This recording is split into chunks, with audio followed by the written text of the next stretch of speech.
उप मुख्यमंत्री तेजस्वी यादव ने सोमवार को बिहार विधानसभा में जोरदार भाषण देते हुए सीएम नीतीश कुमार और बीजेपी पर जमकर हमला बोला है, जिसकी सियासी गलियारों में खूब चर्चा हो रही है।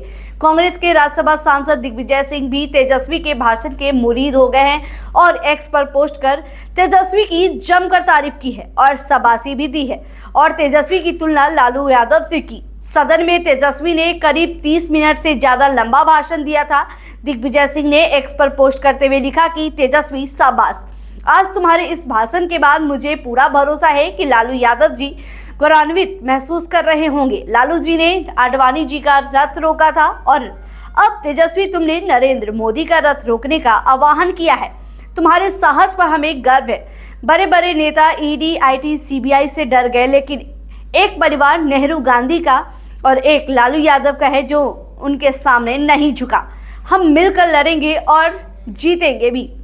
वहीं तेजस्वी ने कहा कि क्रेडिट लेने पर सवाल उठाया जा रहा है। विभाग मेरी है, भी पार्टी मेरी है, मंत्री भी मेरा है, तो पार्टी का क्रेडिट कौन लेगा? क्या इस सरकार में भाजपा के मंत्री अपने विभाग का क्रेडिट नहीं लेंगे? सबसे पहले आप तेजस्वी यादव को सुने। अध्यक्ष महोदय, हम इस नई सरकार के विरोध में खड़े हैं और सबसे पहले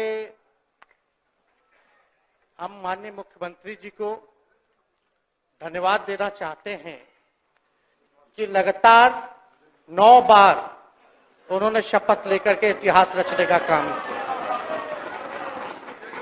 और 9 बार तो लिया ही महोदय, लेकिन एक ही टर्म में 3-3 बार लिया, ऐसा अद्भुत नजारा हम लोगों ने नहीं देखा।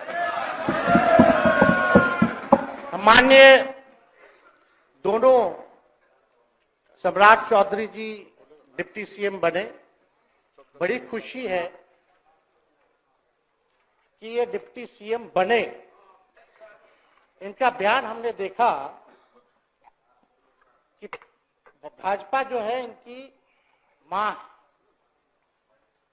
भाजपा पार्टी जो है मां, लेकिन हम तो कहना चाहते हैं आरजेडी ना आपकी मां हुई ओरिजिनल।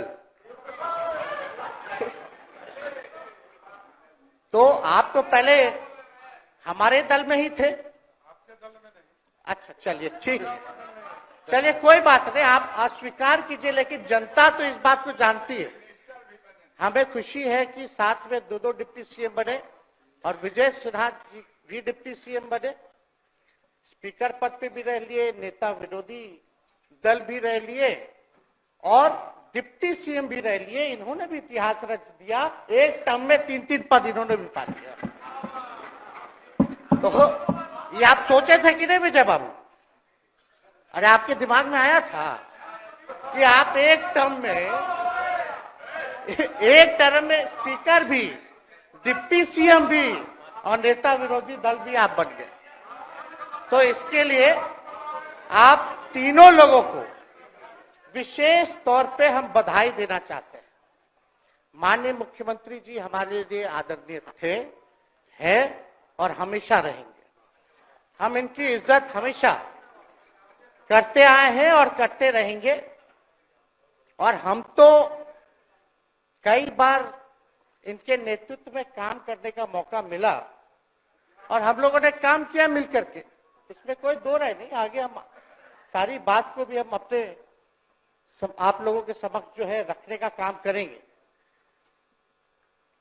अब कई बार माननीय मुख्यमंत्री जी जो हैं इस बात को बोलते रहे हैं कि तुम मेरा बेटा जैसा हो, कई बार बोलते हैं और हम भी अपना मानते हैं, अपने गार्जियन मानते हैं। और आप लोग भगवान राम की चर्चा करते हैं, हम आप सबके मन में तो राम है ही, शांति, लेकिन एक बात समझना पड़ेगा, हम तो नीतीश जी को एक दशरथ जो पिता है उनके रूप में वैसा गार्जियन मानते हैं कि भाई कई बार जो है इन्होंने कई बार आप लोगों के सामने भी बोला अब तो यही करेगा, यही आगे बढ़ेगा।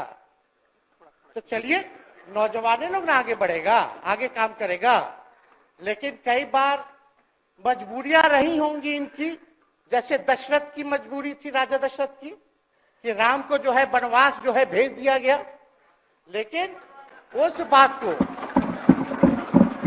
हम मानते हैं कि हम वनवास नहीं आए हैं, बल्कि हमको इन्होंने भेजा है जनता के बीच उनके सुख और दुख के भागीदार बने।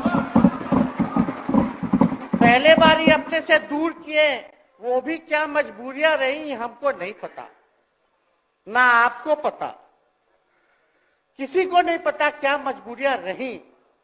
लेकिन इन्होंने जब पहली बार जब दूर किया तो एक ही बात निकल के आया।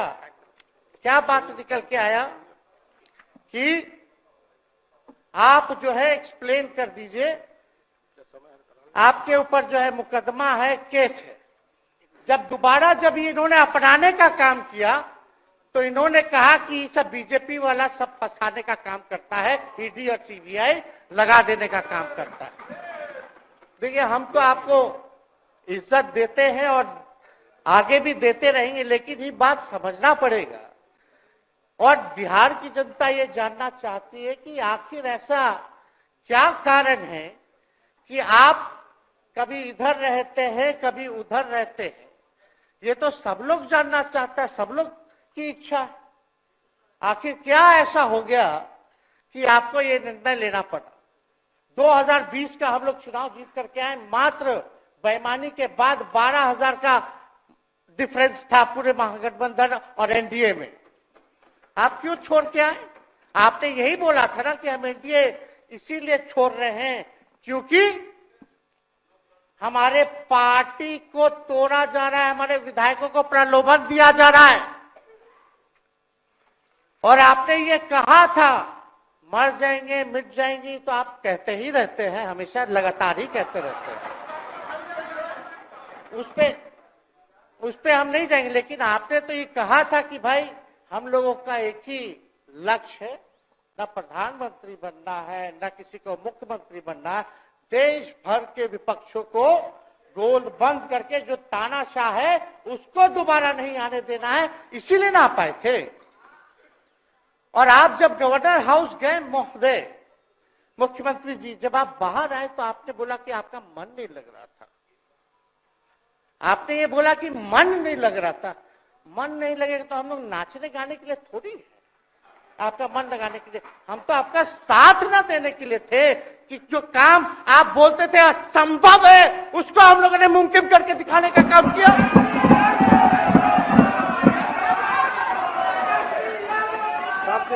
आपने 2020 के चुनाव में क्या कहा था?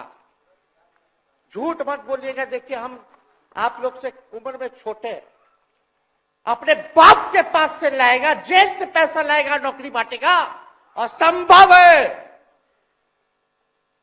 क्या बोले थे। और हमने उस समय चुनाव के दौरान रोजगार पर विशेष तौर पे हमने बोला था, हमने साइंटिफिक अध्ययन किया, रिक्त पदे हैं इतनी इतनी है, उसको हम लोग जो है भरने का काम करेंगे। हमको दुख इस बात का नहीं है कि हम लोग विपक्ष में आ गए, हमको तो खुशी है कि उन 17 महीनों में जो देश में किसी सरकार ने नहीं किया, उसको हमारी महागठबंधन सरकार ने करने का काम किया। आप बताइए, आपको याद होगा जब आप बीजेपी को धोखा देना चाह रहे थे, हम तो नहीं आना, आपके साथ आना चाहते थे। ये बात हम आपको कहे भी थे कि हम तो नहीं आना चाहते हैं मुख्यमंत्री जी, लेकिन देश भर के सभी नेताओं का दबाव है कि भाई एक बार 2024 के चुनाव में हम लोग एकजुट हो जाएं और एकजुट होकर के मोदी जी को हराने का काम करें। तब हमने क्या कहा था मुख्यमंत्री जी, याद है? विजय जी है, आप भी सामने। हम कहते मुख्यमंत्री जी हम सरकार में नहीं आएंगे, हम बाहर रह करके आपको समर्थन देंगे और आपके सरकार को कोई खतरा नहीं होगा, आप चलाइए सरकार, निफिक्र होकर के चलाइए, क्योंकि हम लोगों का भी लक्ष्य है कि भाजपा को देश से भगाने का काम करे। उस सांप्रदायिक शक्तियों को, जो विचारधारा है, जो समाज में जहर बोने का काम करती है, उसको हम लोग भगाने का काम करें। इसीलिए ना हम लोग एक साथ आए थे, और तो कोई कारण नहीं था। अब हम को बताना हम नहीं चाहते हैं कि दशरथ तो नहीं चाहते थे राम वनवास जाए, लेकिन कैकेयी जरूर चाहती थी कि राम जो है वनवास चले जाएं। मुख्यमंत्री जी, आप हमको बेटा कहे हैं, हम चाहते हैं कि आप लंबी उम्र रहिए और जो सिलसिला आपने चलाया था उसको जरूर आगे चलाइए, उसमें हमारा समर्थन रहेगा। रोजगार बांटिए, नौकरी बांटिए, जो गांधी मैदान से आपने ऐलान किया था, लेकिन कैकेयी को भी पहचानिए, कौन कौन कैकेयी बैठा हुआ है आपके साथ।